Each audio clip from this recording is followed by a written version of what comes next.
Assalamu alaikum wa rahmatullahi wa barakatuh. Today we'll be talking about the necessity of divine representation, a leader that represents the Creator on this earth. So let's get started.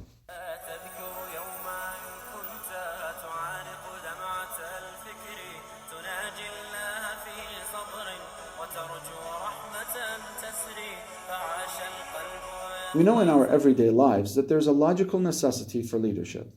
Let's take an example. So I know for a fact that my household has to have a leader in order for it to run effectively, such as my father. I know that a city needs a mayor, and I know that a state needs a governor, and I know that a country needs a president. I also know that in educational systems, I need a teacher to guide the class, to teach them the textbook and what is within that textbook, what's between the lines, if you will, to test them and to train them. Therefore, I recognize that there's a logical necessity for the Creator who gave me the ability to rationalize and realize the importance of having such leadership in my everyday life, that He also, by priority, would have to provide me a leader that represents Him. The question is, what are the qualities of this leader? Now, I know, for example, that when it comes to my household, my father is the most knowledgeable, right, and most experienced. We know, for example, that when we elect a mayor or a governor or president, we're looking for the most qualified for the job, which means that he has to be the most knowledgeable, the most experienced. He has to be the most wise, right?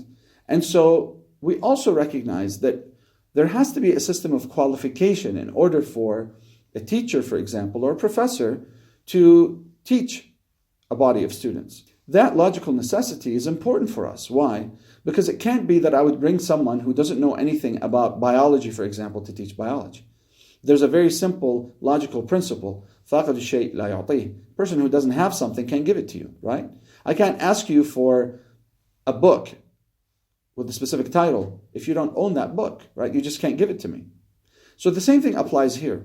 It would have to be that this individual is qualified by the Creator Himself, just as a teacher is qualified by an educational body, that representative of the Creator would have to be qualified by the Creator Himself, because nobody else would be able to qualify him, to deem him worthy of that role, other than someone who is much more knowledgeable, much wiser, and qualified himself to do so. And there's no one more qualified than the unlimited Creator to determine who it is that is worthy to take on that role. Now, we recognize also that when it comes to divine representation, that representative, that leader on this earth, would have to have qualities that are reflective of the Creator Himself. Let me give you an example. Let's say, for example, a person is a smoker, and they come to you and tell you, you know, Aous, you should really refrain from smoking. It's bad for you. Would you take them seriously? Of course you wouldn't.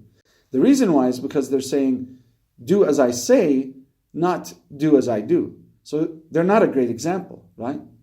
Which deems them unqualified. So even if a person has a qualification, if they don't have the belief system in what they're preaching, then that means that they're a bad role model. And we know that in the case of divine representation, that is quintessential. That is extremely important, because if the representative of Allah subhanahu wa ta'ala on this earth is imperfect, has flaws, then that means that I can have flaws. Then that means that, what do I have to look up to, right? I know that the best exemplars are those who have not only gone through the experience that I've gone through, but also have the qualifications and the abilities and the knowledge and the know-how. And they're not going to fall into errors, especially when it comes to the issue of the Almighty, all-perfect Creator, because the stakes are too high, right? Any small flaw, any mistake, any wrong look, any wrong word would mean that no one would take this person or the message seriously. And so we have to look for a representative that has all of those qualities. So in the next episode, we'll take a look at the qualities of that messenger. Until then, keep me in your dua, you'll be in mine. Assalamu alaikum wa rahmatullahi wa barakatuh.